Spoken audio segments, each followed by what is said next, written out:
I'm Charlotte McLeod with the Investing News Network, and here today with me is Mike Larson, Editor-in-Chief at MoneyShow.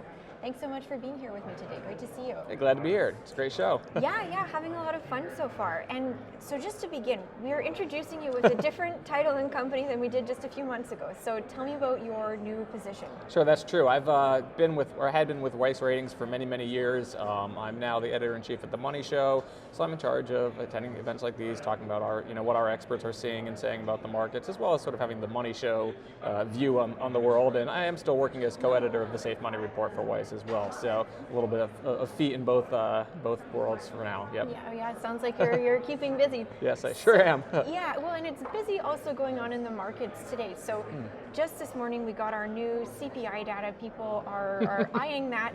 Yep. I wanted to start with that since it's brand new and ask you your thoughts there. Any surprises for you? What are you honing in on? You know, these CPI days, these inflation days just seem to be getting worse and worse, right?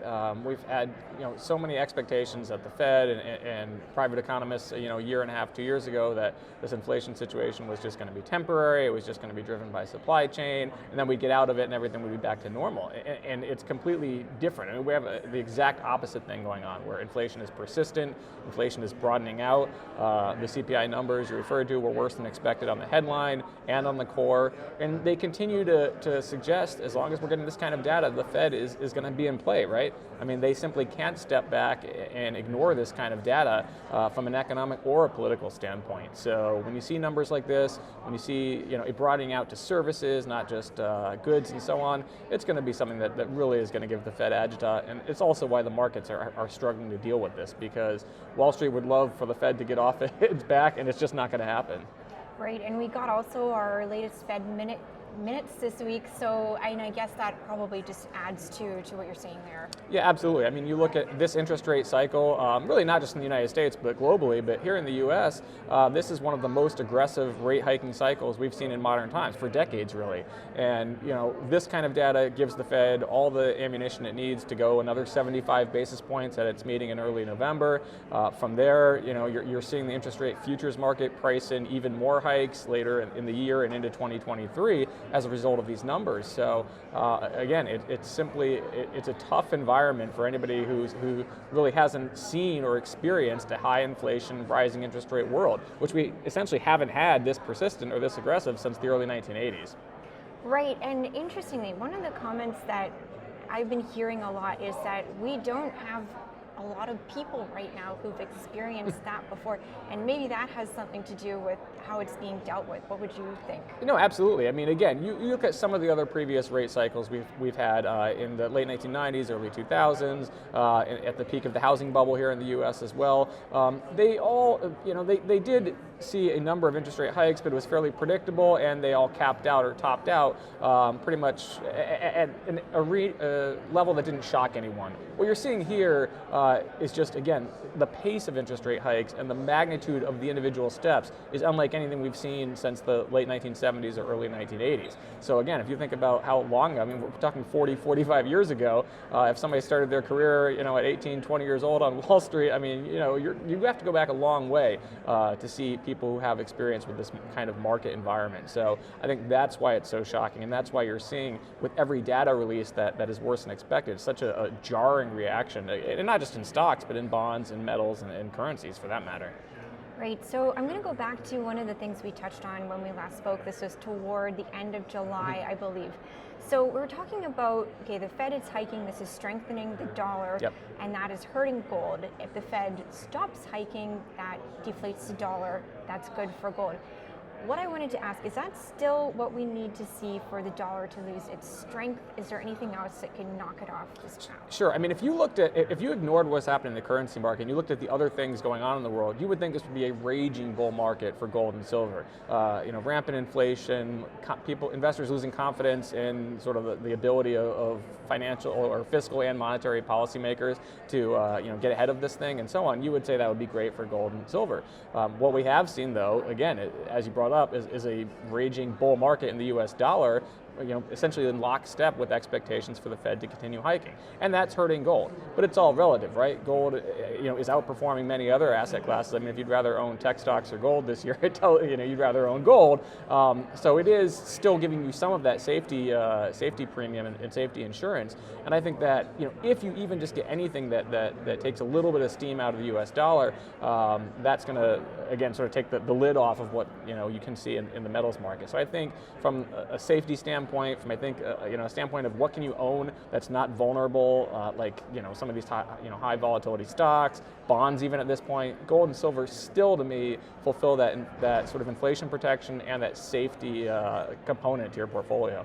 Yeah, and just one more question on the currency side. So we hear a lot that the dollar is strong, but that's because the other currencies are weak. So what would it take to see some strength in other currencies? Do we need to see rate hikes in those countries as well? How are you looking at that? Sure, I think you need to see, some of those other countries get as aggressive or overtake the aggressiveness of the U.S. Fed. And we really haven't seen that to date. I mean, you look at, for example, the Bank of Japan, it's still sitting there doing essentially nothing, and the yen is falling out of bed as a result. In England, in the UK, they are trying to hike rates, and you're seeing that in other countries as well, but they're not up to sort of the speed and the aggressiveness of the U.S. Fed. So it's all relative. Again, currencies, it's all relative. So what we're going to need to see is some of those other central banks to pick up the baton from the Fed and say, all right, it's our turn to be more aggressive. It's our turn to do more and do it sooner. And that would tend to sort of tilt the balance a little bit in favor away from the dollar and towards some of those other currencies.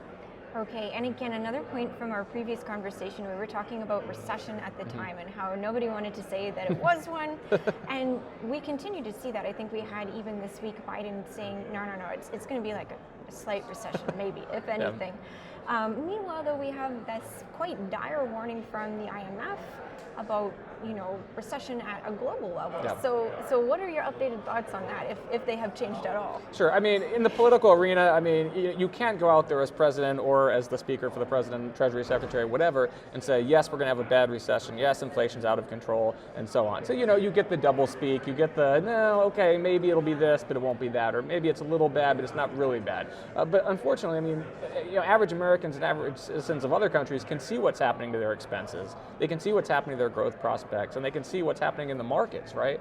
So, I mean, to suggest that we're not going to have a quote-unquote real recession, or we're only going to have maybe a mini one, I think just doesn't agree with what the facts are showing us and what the markets are showing us every day. When you look at rate-sensitive sectors like housing, when you look at what's happening with inflation on disposable income and just what everybody's able to spend on products and services at the end of the month, there's no way you get through these kinds of challenges without serious economic consequences. So, Biden and his spokespeople are saying what they have to say, but realistically, is that forecast accurate? I don't think so. Right, and so you're on Twitter a lot, you're looking at what's going on in the markets, you're analyzing, I think, a lot of different data points.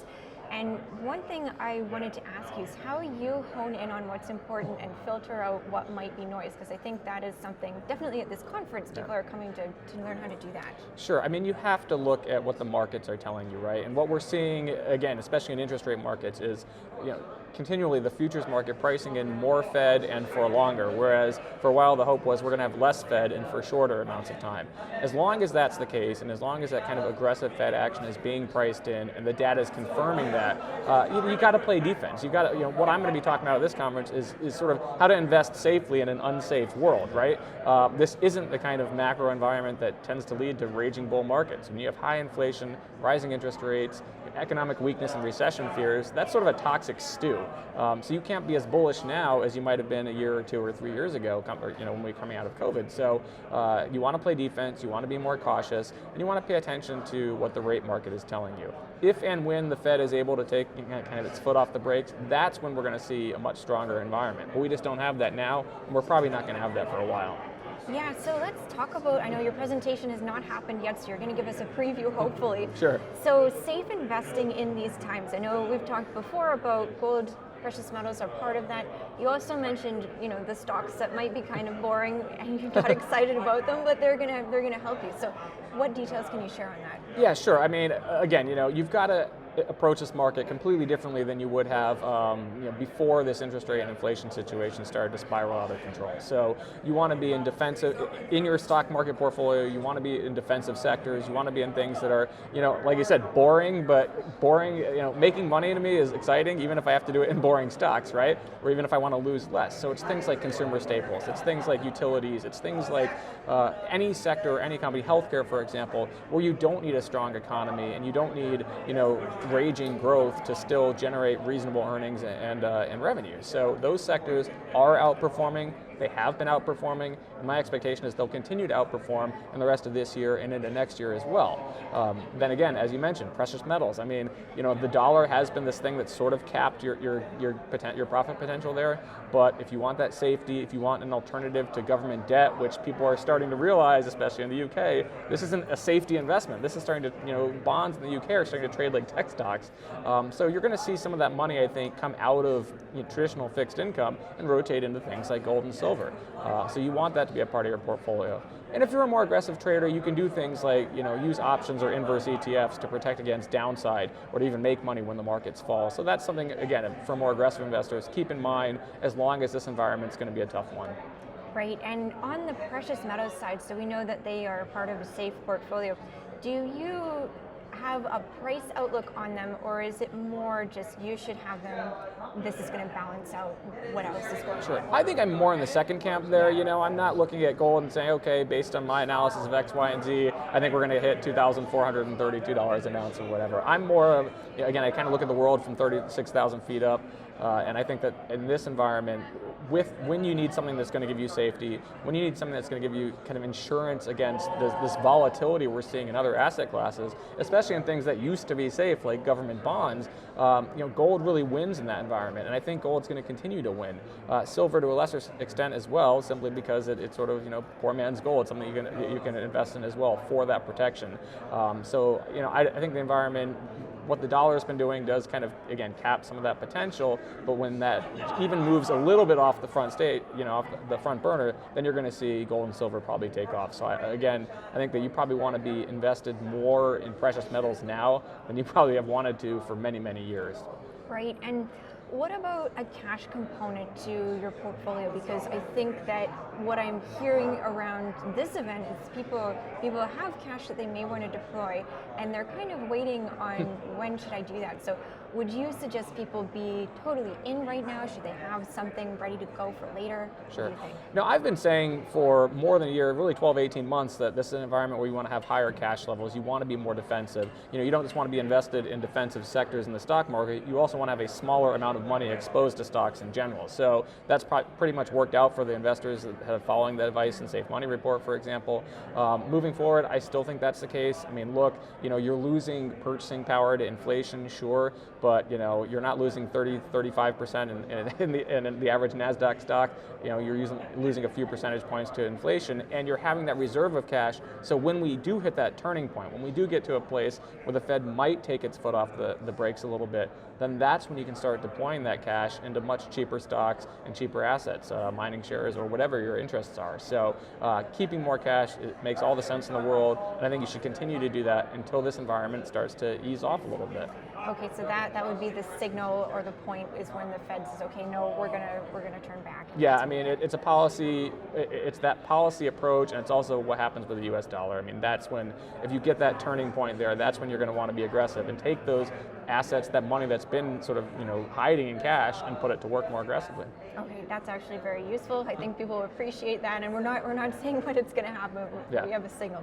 So I think that covers the subjects that I wanted to go through. But are there any other things that are on your radar right now that you think investors should know about?